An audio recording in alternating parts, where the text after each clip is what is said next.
have been changed to protect the innocent.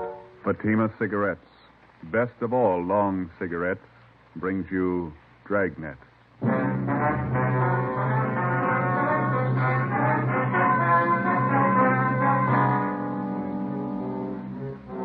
You're a detective sergeant. You're assigned the homicide detail. A woman is knifed to death in her home. The body bears the mark of inhuman attack. The killer escapes. Your job, get him. If you want a long cigarette, smoke the best of all long cigarettes. Smoke extra mild Fatima. Yes, Fatima is the king-size cigarette which contains the finest Turkish and domestic tobaccos superbly blended to make it extra mild, to give Fatima a much different, much better flavor and aroma than any other long cigarette. That's why Fatima has more than doubled its smokers coast to coast. Enjoy extra mild Fatima yourself. Best of all long cigarettes. It's wise to smoke extra mild Fatima. It's wise to smoke extra mild Fatima.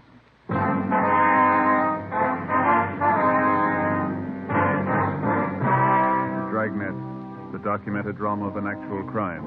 For the next 30 minutes, in cooperation with the Los Angeles Police Department, you will travel step by step on the side of the law through an actual case from official police files. From beginning to end, from crime to punishment, Dragnet is the story of your police force in action.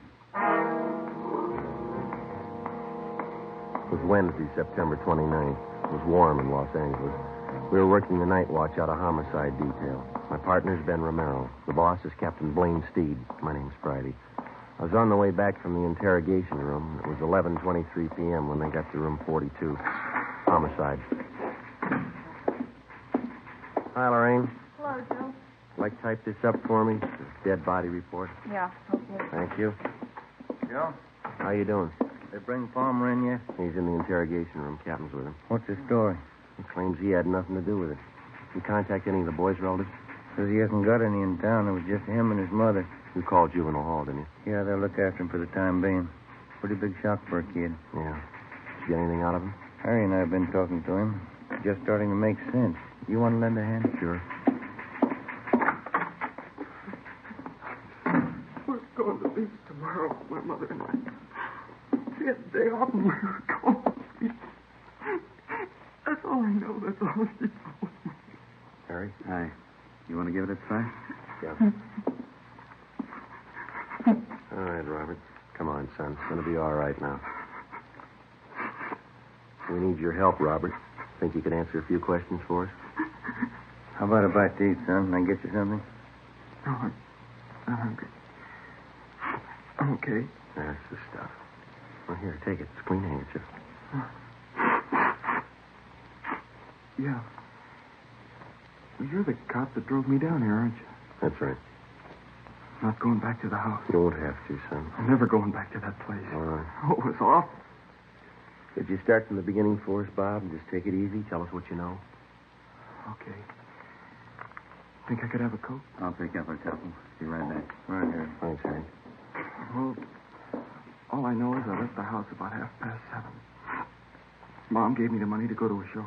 Was she alone in the house when you left? Yeah, that's right. We had dinner and then I went to the show. You usually go to the show on school nights, huh? No, but Mom asked me if I wanted to go. She gave me the money. Double feature. She told me to stay for both pictures. Mm-hmm. She usually tell you that? No, she always said to just stay for one picture. She didn't want me coming home so late. Was she expecting anybody to visit her? I mean, after you'd gone? She didn't say so. She just told me to stay for both pictures, that's all.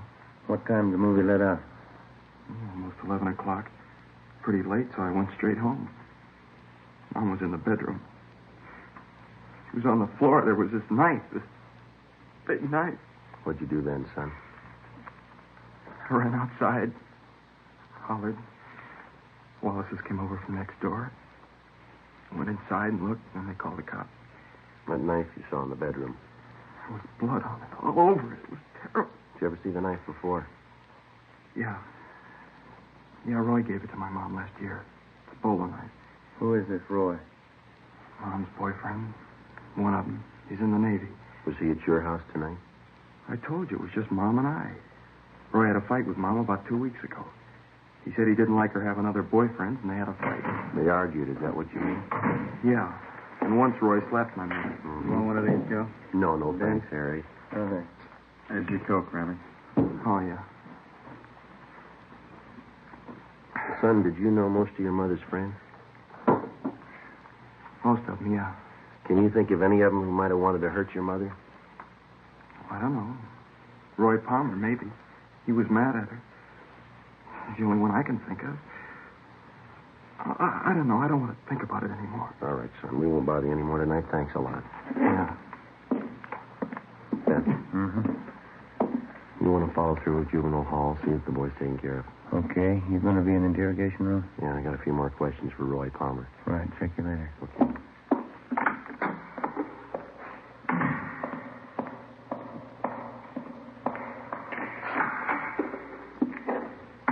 Crime lab back yet, Friday? No, not yet, Captain. Just talked with the Reynolds boy. Yeah. Can't believe anything that kid tells you. He's a liar. He hates me. You give him reason to hate you, Palmer? The kid's a liar, that's all. You were his mother's boyfriend. He said 2 weeks ago you had a fight with her. Did you slap her? All right, I slapped her. That don't make it murder. I wasn't near that house last night, and I didn't kill her. We found your knife in her bag. Huh? A bolo knife, bone handle.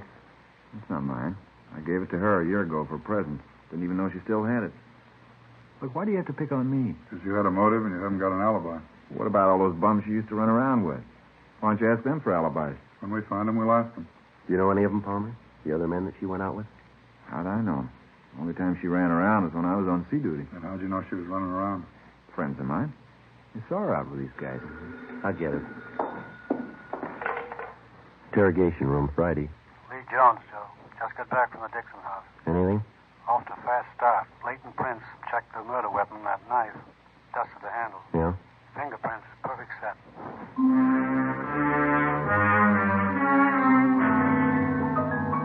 Captain Steed and I took the suspect, Roy Palmer, down the hall and had his fingerprints taken. At the same time, across the street in the crime lab, a set of fingerprints were lifted from the weapon which had taken the life of Mrs. Betty Dixon. The two sets of prints were checked and rechecked. They didn't match. Every object in the murder house was gone over for fingerprints and further evidence. Roy Palmer's fingerprints were on none of them. He was released pending further investigation. The only suspect in one of the most savage murders in the history of the city was free. The next morning, Captain Steed and I met with Chief Detective Thad Brown. How about the dead woman's son? Did you talk to him again? Well, Romero's with him now. He's taking down a list of all the people that his mother knew, friends, neighbors, everybody. No luck yet with a set of fingerprints? No, we've got no record on him. Checking him through Washington, we ought to get a kickback pretty soon. Set of prints and a piece of envelope. That's the physical evidence, huh? Yeah, one of the top corners off an envelope. It had a postmark on it, Sonoma. Sonoma. Tie in with anything yet? No, not so far. Might turn up when we start checking the victim's friends. They posted the body this morning. I guess you saw this coroner's report. Yeah, I did. I don't have to tell you, you're not after an ordinary killer. 23 knife wounds. Revenge motive, maybe. Yeah. The reaction of the dead woman's neighbors, that's what's got me stopped. No one heard a thing? Mitchell and Didion are still covering the neighborhood. Haven't found anyone yet who saw or heard anything unusual. Well, I can't buy it. A woman isn't just cut down like that without some kind of a commotion. Besides, the homes in that neighborhood are fairly close together. Shouldn't take much to make yourself heard from one house to the other. No sign of robbery or burglary? No, according to the boy, the house is intact. Nobody touched anything. It leaves you with the boyfriend angle. Lover's quarrel. We're stuck with it, yeah. Hi, Chief. Romero? Go ahead. How'd you make out? Better than I thought. Boy was over most of his shop this morning. Did he talk? 5 pages of names and addresses. He gave me all of them. Well, how about that boyfriend angle? Oh, about half a dozen names. Seems the mother had quite a social life since the boy's father died. You confirmed the boy's story about going to the movies? Yeah, it checks out. Pretty nice kid, considering the environment he's been raised in. Well, how about those names, Ben? Any of them list Sonoma as their hometown? No, I don't think so. Let me check here. Okay. No. Huh? No, none of them. All right, you better start digging into that list. Postmark may tie in later. Meantime, you still have that set of fingerprints. No chance for a mistake there. When you reach the right men, those prints will connect him with the killing. That makes it simple for you. Hmm? Prince will tell us who he is. You got only one answer to dig for. Yeah. Where he is. Thursday, September 30th, 11 a.m. We started checking the list of the murdered woman's friends through R&I for any possible criminal records. It's usually the case that a major crime rates headline space twice, when the crime is committed, when the criminal is apprehended. Between the two, more than often, there's a space of weeks and months, sometimes even years, in which the police officer goes through the monotonous, undramatic business of checking files, asking questions, sifting and sorting leads and evidence until he finally reaches the criminal. For a news story, it's pretty dull material, but it proves out the contention of most working detectives. You don't catch criminals with headlines. Monday, October 4th, we checked with a Miss Lucille Dana, a counter clerk at a little market out on Crenshaw. Terrible, Sam. I've been away on my vacation. Heard about it when I got home yesterday. You were pretty good friends with Betty Dixon. Is that right, Miss Dana? Yeah, pretty close. Oh, excuse me a minute. I'll take care of this customer. Yeah, all right. Is there anything, sir? No, 2 bags of them jelly beans, please. All right. Okay, that's all. All right. 19. 87. 9. 87. This is not marked. Just a minute. Tommy? Yeah. Number 2 corned beef. How much? Just a minute. 67. Thanks.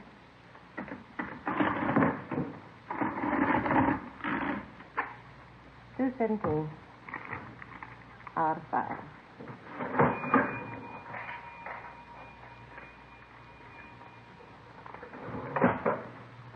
$17 to 20, 25, 50, $3, 4, 5. Mm-hmm.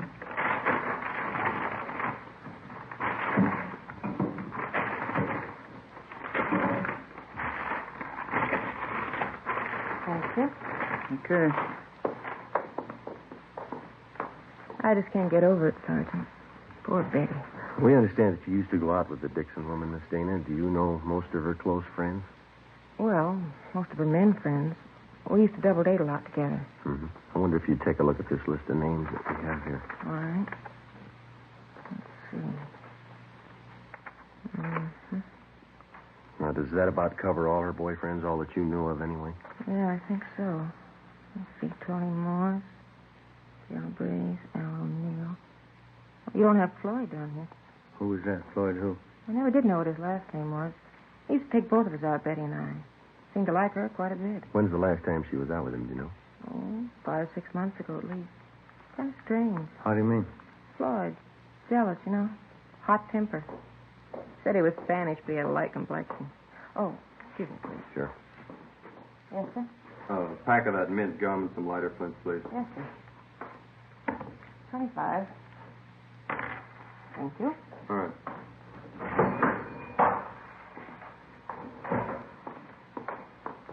Could you describe this Floyd for us, Miss Dana? Well, he was kind of fresh and conceited in some ways. He was attractive. A lot of fun. How about his physical appearance, weight and height? About 6 feet, I'd say. Nice build.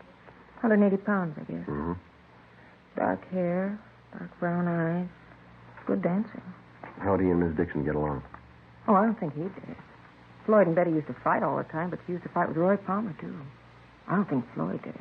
Is he in town now, do you know? No, I don't. As I say, last time I saw him was 6 months ago. Would you know if Mrs. Dixon saw him recently? If she did, she didn't tell me.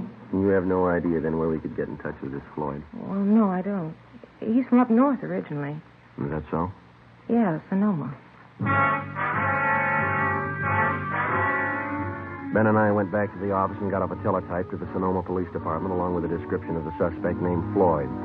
Then we checked with the 16-year-old son of the murdered woman. He remembered the man called Floyd, and essentially his description of the suspect checked out with that given us by his mother's friend, Lucille Dana. 3 p.m., we met with Lieutenant Harry Didion and Captain Steed. You want to fill him in, Didion? Finally got in touch with the dead woman's next-door neighbor. His name's Conroy. Get anything out of him? They seem to be the only ones who heard anything the night of the murder. What they had to say. Let's see. Yeah, they saw Mrs. Dixon's son, Robert, leave the house about 7:30 the night of the murder. And nothing till 8:30. Yeah? They heard loud pounding on the back door of the Dixon home. The door finally opened. They heard an angry woman's voice invite the person in. A man? Yeah. Any description? Not much. She was tall, good build. Not much, Jack. Go on. Neighbors said it was quiet then for about an hour. And they heard a woman crying, said it sounded like Mrs. Dixon. They make out any of the conversation? I got it right here. About 9:30, they heard Mrs. Dixon, a lot of loud talking. She said, "Why don't you kill me then, Floyd? Put me out of my misery." Mm-hmm. Anything else? They said it was quiet between 9:30 and 10. And they heard something that sounded like the thud of a body falling on the floor, a piece of furniture overturned. No screams for help. Funny, but the neighbors say no. The only other thing they heard was Mrs. Dixon. Here's the quote. She said, "Do a good job, finish me off." None of the neighbors thought of calling the police. Well, they told me they didn't want to get mixed up in a family fight. None of their business. She had quite a few men visitors. That's all of it, huh? No, one more thing. I guess this is what made the neighbors think everything was all right. About 10:15, they heard a man's voice, couldn't make out any words. Then they heard Mrs. Dixon say, "Please kiss me goodbye." Mm-hmm. A few minutes after that, they heard someone leave for the back door. They see him? Not very good. I think it was the same man they saw go in. Pretty tall, good build. That's it. Where does it leave us? Pretty weird. How about that?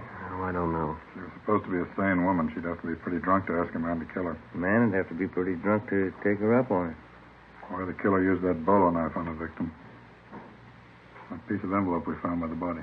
Yeah, it was postmarked Sonoma. There's a state mental hospital up there. Just a hunch. Maybe we're dealing with a maniac. 4 p.m., Monday. R&I could give us nothing because of the meager description. Ben and I checked out of the office and went over to the state building to the Department of State Institutions. First, we checked the name Floyd through the files, using it as a last name, then as a first name. We failed to connect. Either the names didn't fit the description of the suspect, or they were elderly men still confined to the institution at Sonoma.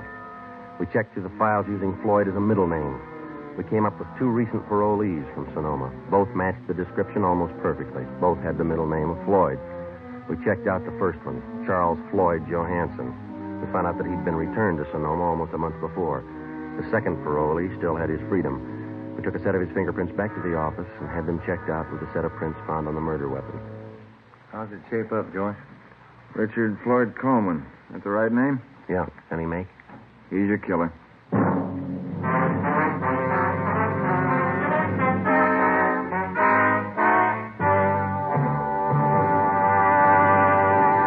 You are listening to Dragnet, the case history of a police investigation presented in the public interest by Fatima Cigarettes. If you smoke a long cigarette, it will be in your interest to listen to a typical case history of a Fatima smoker. It's the case of skating star Helen Davidson of the 1951 Ice Capades. This is her actual signed statement. Recently, on tour with the Ice Capades, I've noticed more and more people smoking Fatima. You know why? If you like king-size cigarettes, you're bound to prefer the one that's extra mild. I know I do. And I agree it's wise to smoke extra mild Fatima. More and more smokers are discovering this every day. Actual figures show extra mild Fatima has more than doubled its smokers coast to coast. So enjoy extra mild Fatima yourself. The king-size cigarette, which contains the finest Turkish and domestic tobaccos, superbly blended to make it extra mild. You will prefer Fatima's much different, much better flavor. You will agree. It's wise to smoke extra mild Fatima. It's wise to smoke extra mild Fatima. The best of all long cigarettes.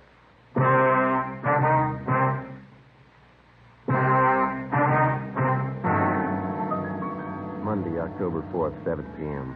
We got on an APB and a radiogram on Richard Floyd Coleman. We checked DMV for possible auto ownership. From his record, we found that he had been confined twice to the state mental hospital at Sonoma. The first time for a period of 2 years, the second time for 14 months. Hospital files showed us that on both occasions he had been committed by his older sister, Evelyn Coleman, his only living relative. Her address was listed as 5640 Upper Terrace, an apartment court in the East Wilshire district. We drove out to question her. In one of her apartment windows was a hand-lettered sign, seamstress, dresses made to order, Evelyn Marie Coleman. She turned out to be a tall, quiet girl in her 30s, gray eyes, brown hair. She worked on the sewing machine while we talked with her. I'm sorry to be so rude, Sergeant, but I have to have this blouse ready by 2 this afternoon. Miss Tyler's coming to call for it. That's perfectly all right, Miss Coleman. Exactly. What was it that you wanted to know? About your brother, Richard. Oh, anything wrong? No, we're just checking, that's all. We'd like to talk to him. Oh, what about? Routine check. We understand he spent some time up at Sonoma. Yes, he did. Richard's had a hard time of it. Doctors don't seem to know the trouble. Poor Richard, he's so mixed up. You're his only living relative? Yes, I am. Folks died when we were both young. Practically raised Richard myself. Have you seen your brother lately, Miss Coleman? No, not lately. Why? You any idea where we might contact him? Well, no, I don't. You see, he travels around the state a good deal. Oh, is he working? No. Well, but he writes from time to time. Oh, what was it you wanted to see him about, Sergeant? It's just routine questioning. We'd like to talk to him. Oh. Where was he when you last heard from him, Miss Coleman? Well, couldn't you tell me what you want to see him about? We'd just like to question him, that's all. Well, what about? You can tell me. Is your brother in the city now? Oh, I don't know. I just got back. I haven't heard from him in 2 weeks. Almost 3 weeks. Does he usually stay here when he's in town? Well, sometimes, yes. Is Floyd in some kind of trouble? Is that the name he usually goes by, Floyd? Well, most of his friends call him Floyd. Why? You think he might be staying with one of his friends here in the city? He might be. I don't know. Look, Sergeant, if Floyd's in trouble, you can tell me. I've seen him through lots of trouble before. Not this kind, miss. Women? Oh. I wish there was something I could do. Where was he when you last heard from him? He was in Santa Barbara. He wrote me. Please, Sergeant, why do you have to see Floyd? Excuse me. Yeah, sure. Hello? Oh, yes, Miss Tyler. Uh-huh. Well, maybe just a few minutes late. Would 2:30 be all right? Oh, fine, thank you. All right, Miss Tyler, bye. Have to hurry.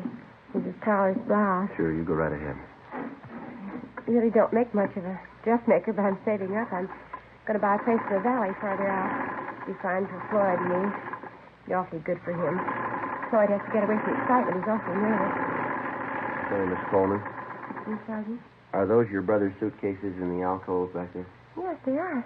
They've been there for a month. I keep his odds and ends for him. I'm sure he hasn't been here in the past month. Oh, yes, I'm sure. Please, Sergeant, why don't you tell me the truth? I've been through this before. There's trouble with Floyd. What is it this time? It's pretty bad. Well, what is it? We want to ask him about a murder. Oh, no, he wouldn't do that. You sure it was Floyd? We'd like to talk to him.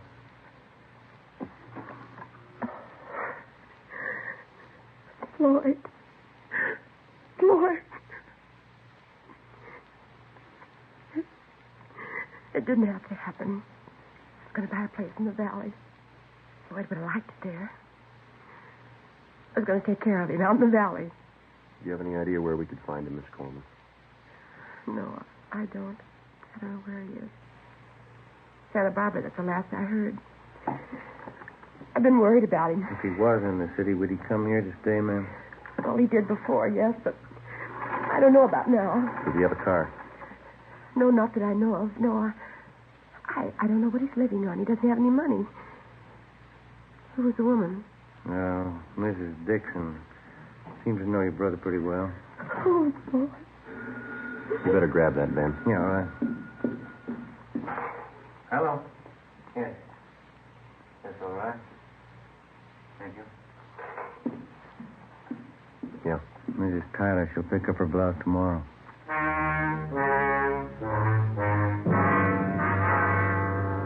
Ben and I left Evelyn Coleman's place and went back to the office. A stakeout was placed on her apartment. 2 days went by. Nothing happened.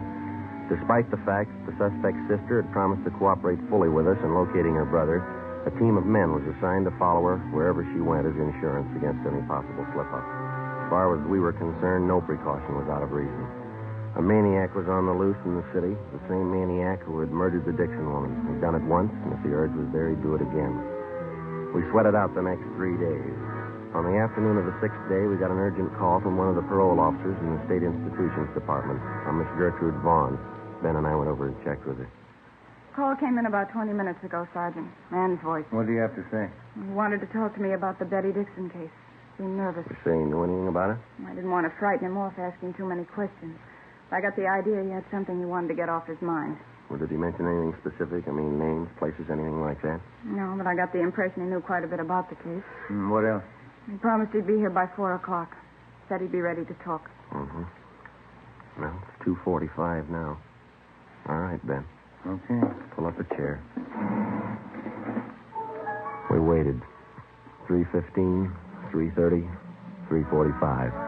No sign of the anonymous caller. 4 p.m. Still no sign. We waited. At 4:30, the office door opened and a tall, thin girl with brown hair came in and walked straight toward the desk of Parole Officer Gertrude Vaughn. We saw Miss Vaughn motion the girl across the room toward us. It was Evelyn Coleman. Sergeant. Miss Coleman? How are you? I know where Floyd is. I'll take you to him. 4:35 p.m. Ben and I left the state building with Evelyn Coleman, got in our car, and drove north across the city, according to her directions, until we got on Highway 66. We continued driving north out of the city. Evelyn Coleman sat quiet in the back seat, looking at her hands folded in her lap. Except for directions, she said nothing. Approximately 3 miles out of the city, she directed us off onto a county highway. We drove east for a few miles, then we turned north onto an unpaved road lined with eucalyptus trees. We'd gone a little less than a mile when she directed us to pull up. We can walk the rest of the way. Okay. It's not far. All right. This way. Your brother been out here all this time? He didn't tell me. He called this morning. He's supposed to give himself up. What happened? I don't know. He's worse now, I think. Could hardly understand him on the phone. Doesn't make sense. Is he alone now? He was when I left him. We go across this field here. Okay. Yeah. Is your brother armed? No. That it over there? Yeah. Shack by the trees. You'll see he's treated right. Yes, ma'am. We'll see to it.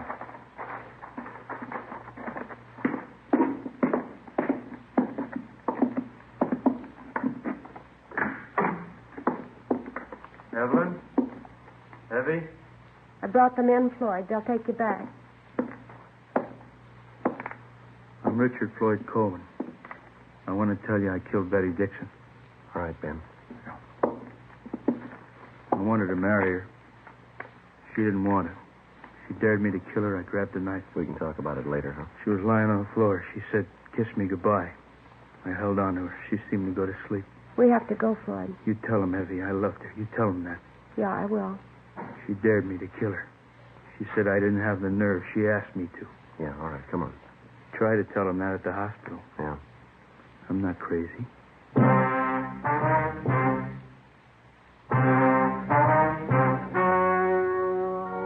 The story you have just heard was true.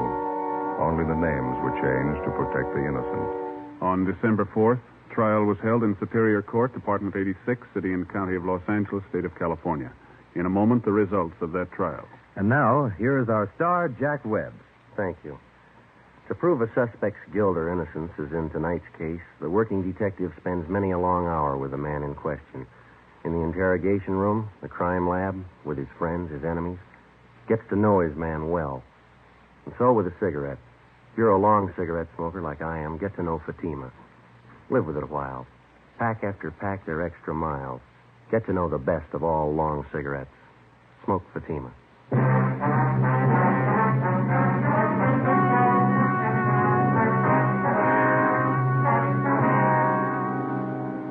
Richard Floyd Coleman was examined by 6 psychiatrists appointed by the court and was found to be criminally insane. He was committed to the state mental hospital at Mendocino for an indefinite period of time. You have just heard Dragnet, a series of authentic cases from official files. Technical advice for Dragnet comes from the Office of Chief of Police W.A. Wharton, Los Angeles Police Department. Fatima Cigarettes, the best of all long cigarettes, has brought you Dragnet from Los Angeles. Sarah Berner is delightful in Sarah's Private Caper, next on NBC.